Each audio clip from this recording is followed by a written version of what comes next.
Bonjour à tous, c'est Stéphanie. Alors aujourd'hui, je vais vous faire une vidéo, encore une capsule comme j'ai fait la semaine dernière.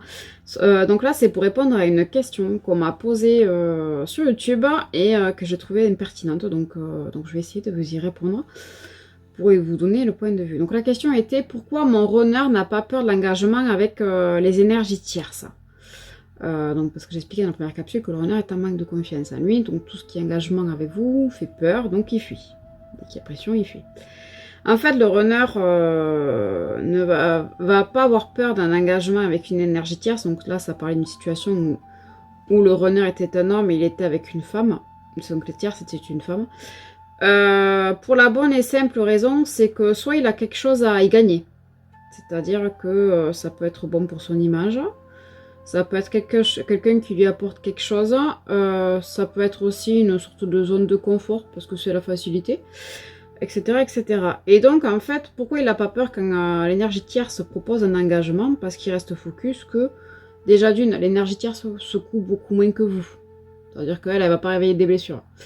Clairement, donc c'est vachement plus reposant, déjà. Donc des fois, souvent des perverses, etc. Donc elles vont appuyer sur certaines de blessures au niveau de l'estime de soi, donc celui qui mérite ce qu'il a à vivre, quoi. Et en même temps, il n'a pas peur de forcément une forme d'engagement parce qu'il a l'impression un peu de maîtriser l'action. C'est-à-dire qu'il se dit, par exemple, c'est quelqu'un qui a une influence dans son métier, qui a un certain charisme et qui peut lui apporter une renommée, etc. dans son métier. Mais il va se dire que niveau, entre guillemets, de la balance, l'image et le métier est plus important que le reste, donc que l'estime de soi.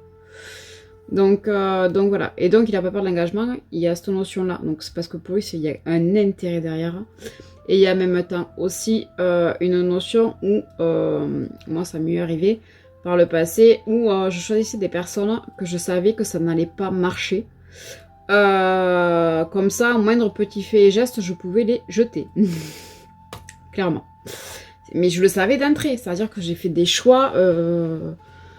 de facilité ou de me dire, bah, de toute manière, ce personnage, je sais que ça va se terminer tôt ou tard, ça va pas du tout marcher. Donc je pense qu'il y a à apprendre, hein, je pense que j'ai à apprendre de cette personne, ce qu'elle m'a apporté.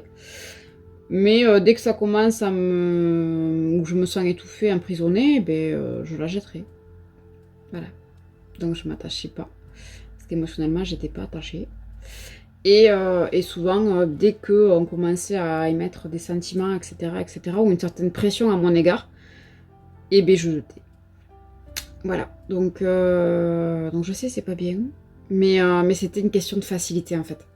C'est une question de facilité dans le sens où, moi en tant que runneuse, j'ai très très peur de l'engagement. Bon, maintenant ça va mieux, mais parce que j'ai eu des mauvaises expériences et il fait que je n'ai pas envie de souffrir et que j'ai une mauvaise estime de moi-même, une mauvaise image de moi-même, une mauvaise confiance en moi et tout ça. Et quand quand les chasseurs rentrent dans nos vies en fait, ce qui se passe, c'est que ça nous chahute tellement, ça nous réveille tellement cette puissance et toutes ces peurs que vous pouvez nous réveiller chez nous par votre intensité, parce qu'en gros, vous êtes des personnes intenses, que nous, on a juste envie de fuir, parce qu'on se dit, mon Dieu, mais quand ils vont voir comment on est réellement, ils vont pas nous aimer, en fait.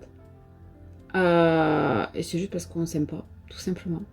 Et c'est pour ça. Et tant qu'on va sentir que vous avez une souffrance ou une certaine pression, ou que vous allez en gros nous mettre des attentes à notre égard, plus on va fuir. Parce qu'en fait, on va se sentir pas à la hauteur et trop de pression fait que on va choisir la facilité en fait. Donc voilà, souvent les énergies, c'est la facilité. C'est la facilité pour pas réfléchir et pour surtout pas aller secouer, entre guillemets, comme on dit chez nous, les fins fonds des barriques, qu'on n'a pas forcément envie d'aller voir parce qu'on les a mis sous pied il y a très longtemps et qu'on n'a pas envie d'aller creuser là-dessus parce qu'on n'a pas envie de souffrir. Donc voilà, donc j'espère avoir répondu à la question de la personne, j'espère que ça va pouvoir vous éclairer sur le certain comportement d'un runner. Donc il faut savoir que le runner, donc il est par rapport au lien flamme jumelle, mais moi c'était une caractéristique que j'avais déjà avant, c'est-à-dire que c'est un comportement que j'avais déjà avant, ça a juste amplifié à la reconnexion de mon jumeau. Mais c'était quelque chose que j'avais, c'est-à-dire que ce soit adolescence ou quoi que ce soit, si je rencontrais quelqu'un niveau sentimental, je commençais déjà à me projeter à comment j'allais le jeter en fait. Comment j'allais le quitter. C'était, voilà. Par facilité, ça me rassurait aussi. C'était... voilà. Donc j'espère que cette capsule va vous avoir plu et je vous dis à très bientôt. Donc n'hésitez pas, si vous avez des questions, à les laisser dans les commentaires.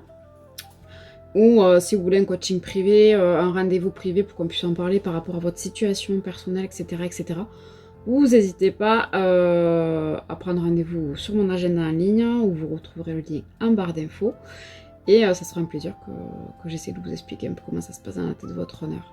Donc voilà, plein de bisous, à très bientôt, bye bye.